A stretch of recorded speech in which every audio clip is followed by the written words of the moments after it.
Apresentação do circo e dos aparelhos aéreos circenses para o deficiente visual. Olá! Para você que tem deficiência visual e se interessa pelas acrobacias circenses, criamos esse podcast especial. A ideia é apresentar para você os aparelhos aéreos circenses, como o tecido acrobático e o trapézio, por exemplo, e também introduzir a prática. Vamos trazer para você alguns depoimentos tanto de pessoas que se profissionalizaram na área ou praticam como hobby, ou ainda gostariam de praticar. Todas elas com o ponto em comum de serem deficientes visuais desde que nasceram ou foram perdendo a visão ao longo da vida.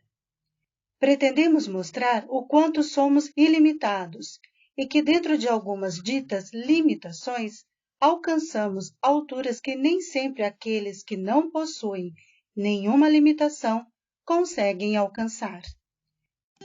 Vamos falar um pouquinho sobre a história do circo. O circo é uma das manifestações artísticas mais antigas da humanidade. Pode-se dizer que as artes circenses surgiram na China, onde surgiram acrobatas, contorcionistas e equilibristas registradas em pinturas há mais de 5.000 anos. A acrobacia era uma forma de treinamento para os guerreiros, de quem se exigia agilidade, flexibilidade e força. Com o tempo, a essas qualidades se somou também a graça, a beleza e a harmonia dos movimentos durante sua prática. Nas pirâmides do Egito, existem pinturas de malabaristas e paradistas, e foi onde surgiu também os primeiros domadores. Mas foram os antigos romanos que uniram todos esses números num espetáculo maior, nascendo o circo. Uma companhia que reúne artistas de diferentes categorias, como palhaço, malabarismo, acrobacia, equilibrismo, monociclo, ilusionismo, adestramento de animais, entre outros. A apresentação feita por esses artistas consistia em uma série de atos coreografados a músicas, que sempre fez parte da tradição circense. Um circo é organizado em uma arena circular, chamada picadeiro, com assentos em seu entorno, enquanto os circos itinerantes costumavam se apresentar sob uma grande tenda. A história do circo no Brasil começa no século XIX, com famílias e companhias vindas de vários países da Europa. Já o circo contemporâneo, ou o novo circo, é um movimento recente, que adiciona às técnicas de circo tradicionais a influência de outras linguagens artísticas, como a dança e o teatro. Investe no elemento humano, seus talentos, habilidades e criatividade. E na maioria deles não é mais permitida a apresentação de animais. Não há uma data precisa de seu surgimento, mas pode-se dizer que o movimento começou no final dos anos 70. Podemos citar nesse contexto de circo novo o tradicional Cirque du Soleil, o Cirque Plume, Circo Nacional da China, entre outros. Nas atividades aéreas, o praticante utiliza aparelhos específicos suspensos, realizando seus movimentos, truques, quedas, figuras, travas e acrobacias sem o contato direto do artista com o solo, prevalecendo as exibições e destrezas aéreas. Colchões de segurança são fundamentais para a aprendizagem e prática dessas atividades, sendo considerada uma atividade de risco, uma vez que estamos fora do chão e sujeitos às falhas. Por isso, o preparo físico também faz parte desta aprendizagem.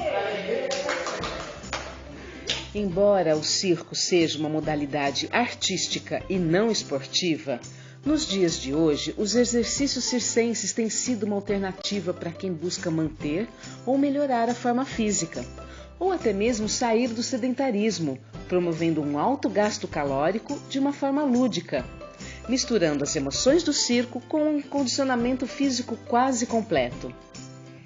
Estes exercícios trabalham também a flexibilidade, o equilíbrio, a postura, a concentração e a coordenação motora, exercitando praticamente todos os grupos musculares. Dentre as modalidades das atividades circenses, é crescente a prática das acrobacias aéreas. Tecido acrobático. Acredita-se que o tecido acrobático é uma extensão do trabalho de corda lisa. Consiste num tecido de 16 a 20 metros aproximadamente, fixado pelo meio em estruturas de 6 a 10 metros de altura. Desta forma, o tecido fica dividido em duas partes iguais, que serão utilizadas para executar diferentes travas, figuras e quedas. Entre os tipos de tecido, podemos citar o tecido liso, tecido marinho, doble tecido e o tecido ao voo. O tecido é um dos aparelhos de mais fácil aprendizagem, sobretudo porque o material se molda ao corpo e se adapta de acordo com as características do praticante. Trapézio. Não há registros precisos de quem inventou o trapézio, nem de onde surgiram as primeiras experiências artísticas. Esta modalidade consiste numa barra de ferro de aproximadamente 70 centímetros, suspensa por duas cordas, geralmente nas extremidades ou perto delas, que por sua vez estarão fixas a uma estrutura no alto. As cordas são fixadas com uma abertura um pouco maior que a do trapézio, desenhando a figura geométrica de um trapézio, para dar maior estabilidade durante a execução dos truques. Neste aparelho são realizadas figuras, truques e quedas, individuais ou em duplas. As figuras e evoluções podem ser realizadas com apoio ou suspensão na barra, e também nas cordas que sustentam o aparelho. Antigamente, as cordas eram de sisal. No entanto, na atualidade, utilizam-se cordas de algodão, mais flexíveis e macias, menos atrito com o corpo. Podemos ainda citar como variações desta modalidade o trapézio fixo, o trapézio de balanço, doble trapézio, trapézio múltiplo e o trapézio de voo. Uma curiosidade: a quem são destinadas as acrobacias aéreas? As acrobacias aéreas podem ser praticadas por pessoas de todas as idades, com ou sem deficiência visual, desde que não haja alguma restrição médica que impossibilite o participante. As aulas de circo, de uma forma geral, melhoram o condicionamento físico de quem as pratica, sendo recomendadas tanto para crianças, jovens e adultos. Fizemos uma entrevista com Wagner Pereira Alves, de 33 anos, morador da cidade de São Carlos, São Paulo, deficiente visual que atualmente está se preparando para ser massoterapeuta. Wagner mantém uma paixão pelo circo, por isso tem interesse de aprender as técnicas das acrobacias. Wagner, para iniciar nossa entrevista contigo, fale como você perdeu a visão de seus olhos.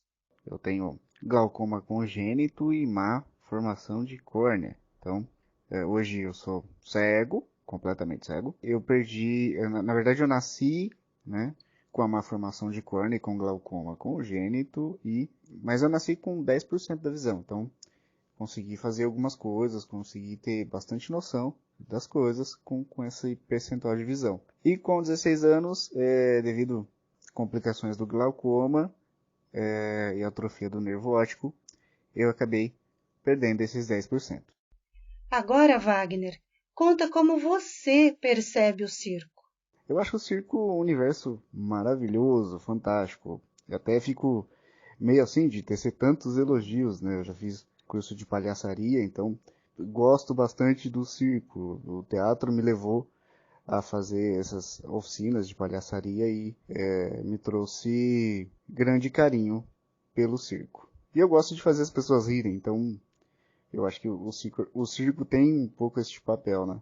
Pela sua resposta, você tem muita admiração pelo circo. Da sua parte, você teria interesse em iniciar algum tipo de aprendizado relacionado às acrobacias circenses, como exemplos o tecido acrobático e o trapézio?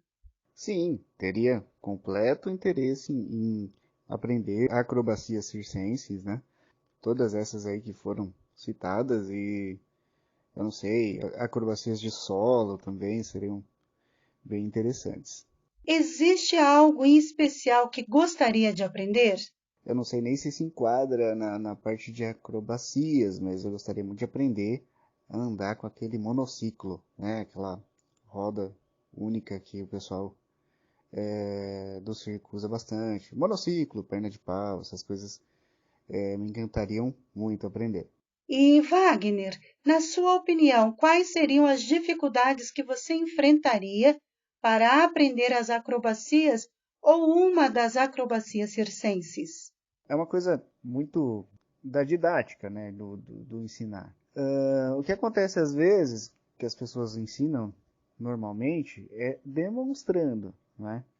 Mas, caso de uma pessoa com deficiência visual, no meu caso, seria mais você dizer como é que são feitos, né? Em vez de tentar demonstrar, esquadrinhar movimento por movimento, como é feito o movimento, dizendo com palavras, né? Descrevendo. Uma outra questão, e talvez até mais importante do que a descrição dos movimentos, seria a segurança por parte de quem está ensinando.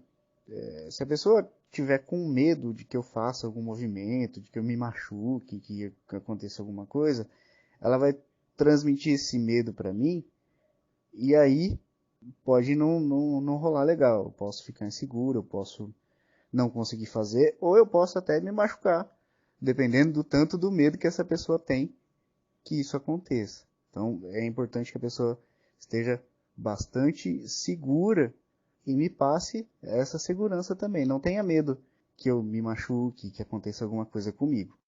Depois do depoimento de Wagner Pereira Alves, deficiente visual consciente dos seus objetivos e convicto de suas potencialidades, na sequência apresentaremos a vocês mais um depoimento de uma mulher com deficiência visual que é artista e vive profissionalmente das acrobacias circenses e outras atividades ligadas ao circo.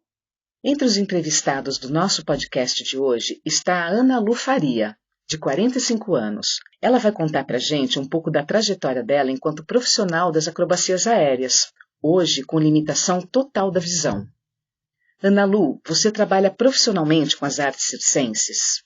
Sim, eu trabalho com circo profissionalmente. Hoje eu ganho dinheiro trabalhando com circo. Eu tenho formação em circo.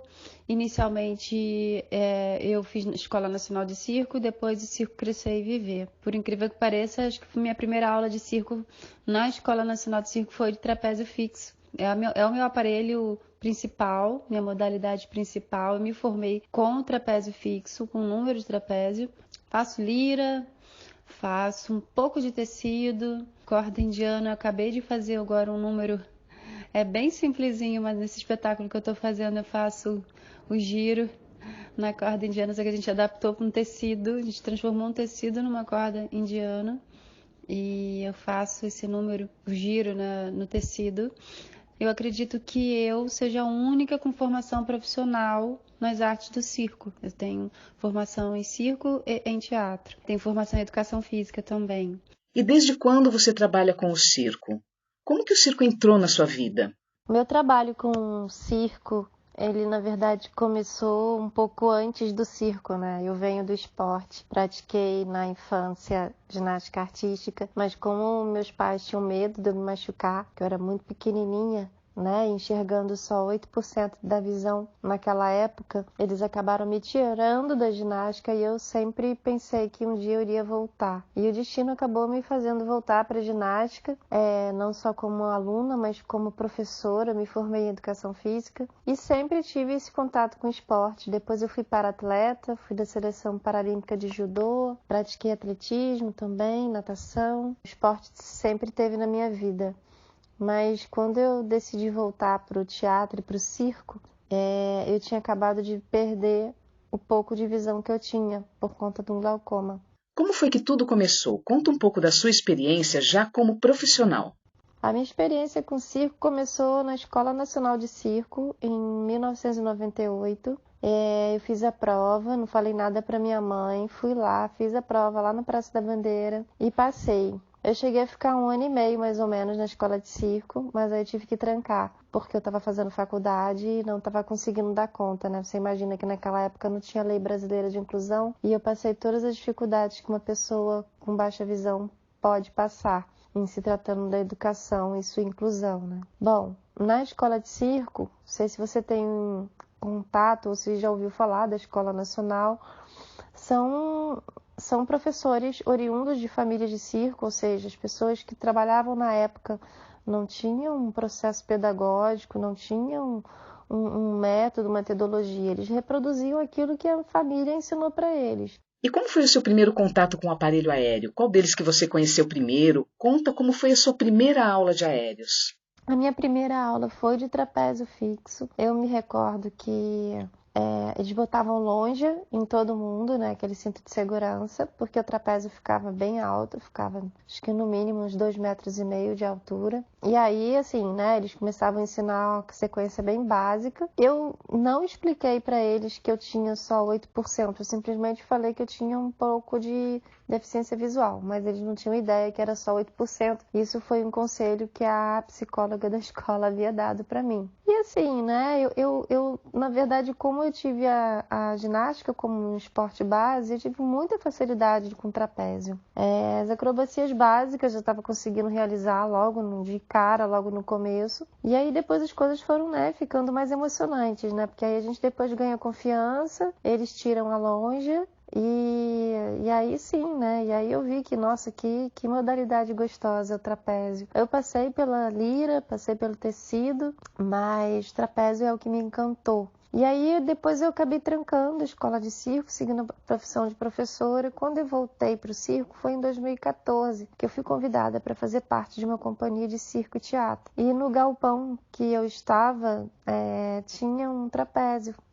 E lá fui eu sendo convidada para fazer um espetáculo de teatro-circo com um trapézio fixo. Estava de volta, né? E eu tive todo o processo de readaptação, porque naquele momento eu já estava cega.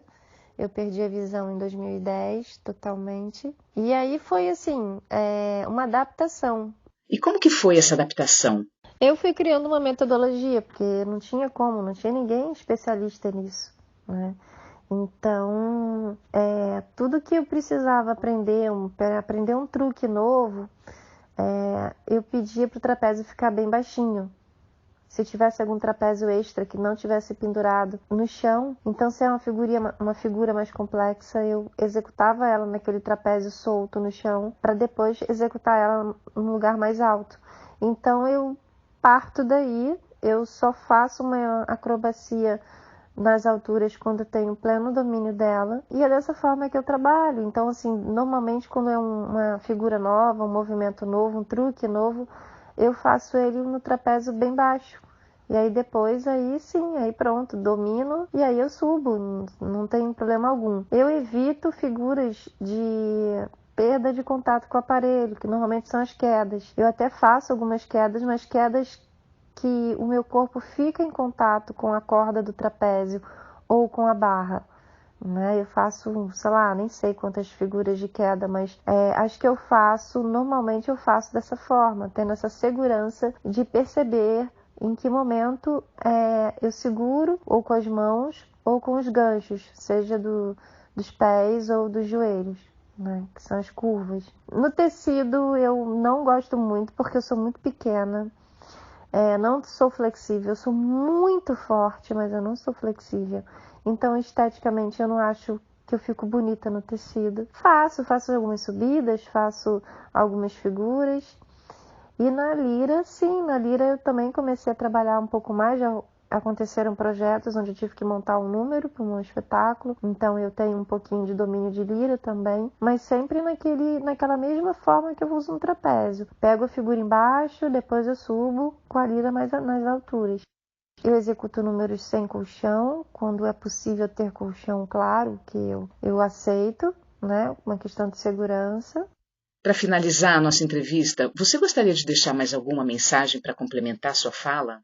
Vamos espalhar circo nesse mundo, vamos espalhar arte e dar oportunidades para pessoas com deficiência. Essa coisa de integração, inclusão, não sei, eu acho que essa palavra inclusão, quando a gente fala inclusão, a gente já está meio que segregando, né? Eu gosto de dizer que a gente pode estar trazendo pessoas sem limites, né? Porque todos nós somos ilimitados quando a gente pensa na possibilidade de fazer algo inusitado, sem enxergar, ou sem ouvir, ou sem andar.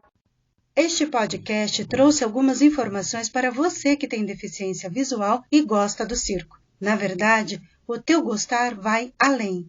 Tem o desejo de adentrar a esse universo fantástico. Os depoimentos aconteceram justamente para suscitar em você a iniciativa de dar o primeiro passo e buscar as informações necessárias para iniciar o seu processo de aprendizagem.